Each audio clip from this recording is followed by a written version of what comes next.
Good morning, students. I hope you are well at your side. Today we will continue our chapter number 6, Geomorphic Process. In this chapter we will discuss about the weathering.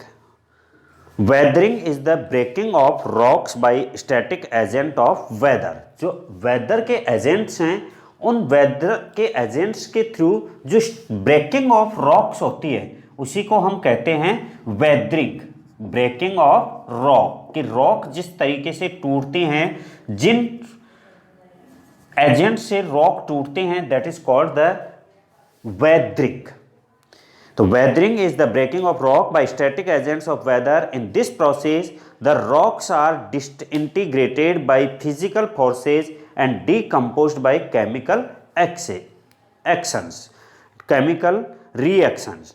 तो in this process the rocks are disintegrated, वो टूटती हैं by the physical forces and decomposed by chemical action. पहले उनका क्या होता है? Break down, टूटती हैं. टूटती किससे हैं? फिजिकल और मैकेनिकल प्रोसेस से. और उसके बाद डीकम्पोज्ड होते हैं वो केमिकल एक्शन से. It is important to note that weathering does not involve any motion except the falling down of the material by the force of gravity. In simple words, weathering is the mechanical fracturing and chemical decomposition of rocks. Mechanical fracturing and chemical decomposition of rocks in situ by the natural agents at the surface of the अर्थ के, अर्थ के surface के ऊपर जो rocks हैं उन rocks में जो टूट फूट होती है, ब्रेक डाउन्स होते हैं और डीकम्पोजिशन होता है, that is called the weathering. Weathering gives birth to different landscape. A layer of loose material lies above the bed rock. This is known as regolith, regol blanket, lith rock. Regol means blanket और lith means rock. तो rock की जो blanket है that is called the regolith. Thus the term regolith refers to any layer of loose और soft material which lies on the bed rock. When regolith is formed by decomposition and disintegration of bedrock which lies directly beneath it is called residual regolith. The regolith transported by streams, ice and wind and deposited elsewhere is called transported regolith. तो regolith क्या है? एक blanket of rock है कि rock की एक layers है और वो लेयर्स जब टूटती है और वो डीकम्पोज्ड होती है elsewhere by the wind, ice and stream is called the transported regolith कि वो एक जगह से दूसरी जगह चली जाती है. Apart from element of weather, animals, insect, vegetation and man are constantly breaking the rock. कि वेदर कंडीशंस के अलावा और भी कई सोर्सेज हैं जिनसे रॉक जो हैं वो ब्रेक डाउन्स होती हैं. This is known as biological weathering. उसको हम बायोलॉजिकल वेदरिंग कहेंगे. बायोलॉजिकल वेदरिंग इट मीन्स है कि वो मैन मेड या एनिमल्स, इंसेक्ट्स, ये उसको जो ब्रेक डाउन्स करते हैं that is the biological weathering.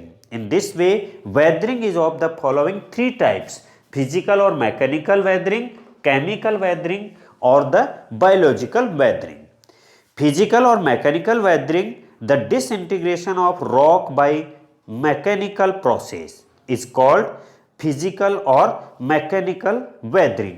कि वो ब्रेक डाउन किस तरह होता है, फिजिकली होता है, मैकेनिकली होता है, तो उसे फिजिकल और मैकेनिकल वेदरिंग कहेंगे. Following are the main agents of physical weathering. किस किस से फिजिकल वेदरिंग होती है? Insulation. Weathering by insolation is more prevalent in hot dry desert areas. Insolation मतलब है टेम्परेचर. तो फिजिकल वाली इंसोलेशन, और इंसोलेशन मीन्स है टेम्परेचर. तो टेम्परेचर की वजह से भी रॉक्स जो हैं वो ब्रेक डाउन्स होती हैं. कैसे होती हैं? This is due to rapid changes in daily temperatures. The day temperature suddenly rises and the rocks expand. कि सडनली दिन में हीट, गर्मी की वजह से जो रॉक है वो गर्म होती है, और जो चीज़ गर्म होती है वो एक्सपेंड होती है, फैलती है। And at night the temperature suddenly falls sometimes close to freezing point and the rocks contract. This alternate expansion and contraction of rocks leads to tension and create a series of cracks और joint the rocks splitting them into blocks. कि होता क्या है कि अचानक से day temperature जब high हो जाता है तो रॉक एक्सपेंड होती है, और जब सडनली नाइट टेम्परेचर फॉल होता है तो रॉक कॉन्ट्रैक्शन होता है। कॉन्ट्रैक्शन का मतलब है सिकुड़ती है, तो फैलती है और सिकुड़ती है। इसकी वजह से रॉक्स में जो क्रैक्स आ जाते हैं, क्रैक्स और जॉइंट्स आ जाते हैं, तो स्प्लिट दैम इनटू ब्लॉक्स, तो वो ब्लॉक में उनको टुकड़े कर देते हैं। This is known as the block disintegration. तो रॉक का क्या हो जाता है, ब्लॉक डिसइंटीग्रेशन हो जाता है। Often rocks are made up of different minerals of which expand and contract at different rates. कि अलग अलग स्पीड से सिकुड़ते हैं और फैलते हैं। This reduces the rock to fragment and pieces. Weathering of rocks in this way is known of granular disintegration. The debris, debris का मतलब होता है मलबा। कि रॉक जब टूटती हैं तो रॉक जो टूटते हैं उनका जो फाइन पार्टिकल्स हैं, उन फाइन पार्टिकल्स को ही हम क्या कहेंगे, डेब्रिस कहेंगे, मलबा जिसको कहते हैं। तो debris,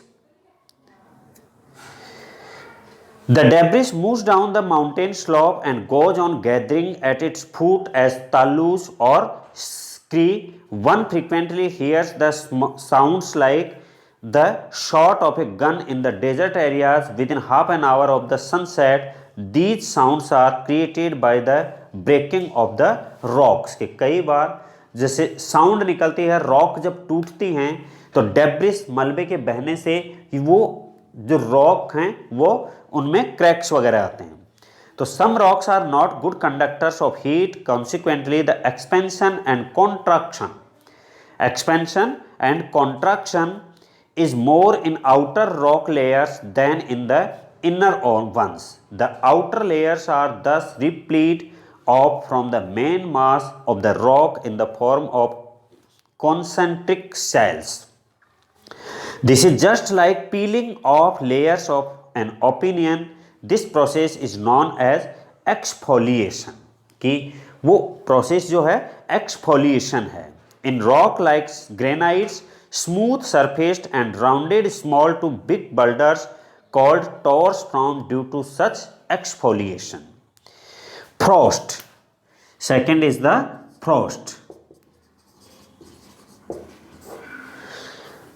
The frost is a very active agent of weathering in cold climate of high altitude and high latitude area. जो एक हाई एल्टीट्यूड ऊंचाई पर और लेटीट्यूड जो कोल्ड एरियाज हैं उन एरियाज में जो है frost is very active agent है। The cracks and joints in the rock are filled with water during day time and this water is frozen at night when the temperature falls below freezing point.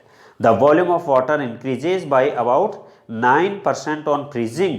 On an average 9 cubic inches of water turns into 10 cubic inches of ice। कि होता क्या है कि चीज़ें गर्म होकर के फैलती हैं और ठंडी होने पर सिकुड़ती हैं, लेकिन वाटर जब आइस में आता है तो वो उसका एक्सपेंशन होता है, और जब क्रैक्स और फोल्ड्स हैं उन एरियाज में जब पानी भर जाता है रॉक्स के अंदर और वो नाइट में टेम्परेचर लो होने की वजह से फ्रोजन हो जाता है, जम जाता है, तो जमने की वजह से उस जो आइस उस पानी का जो वॉल्यूम है वो बढ़ जाता है, और इसकी वजह से this increase in volume exert a bursting pressure of about 150 kilogram on 1 square centimetre. The rocks are ruptured and fragments were wedged apart. Next day, more water can enter the already widened cracks and more pressure can be exerted on the rock when the water freezes the next night. This alternate freezing and melting is known as freeze thaw.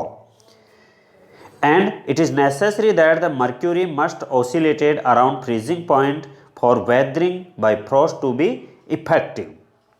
तो होता क्या है कि जब cracks जो हैं rocks के उनमें पानी भरता है और वो जब स्नो आइस बन जाता है, जम जाता है, फ्रीज हो जाता है, तो उसमें प्रेशर लगता है और वो फैलता है, और फैलने की वजह से क्या होगा, फैलने की वजह से उस दरारों में क्रैक आ जाएगा। Pressure release many igneous and metamorphic rocks crystallise deep in interior under the combined influence of high pressure and temperature. तो जो प्रेशर निकलता है उस प्रेशर की वजह से भी जो रॉक्स है उनमें चेंजेस आते हैं, फिजिकल केमिकल ब्रेकडाउन्स होते हैं प्रेशर रिलीज की वजह से।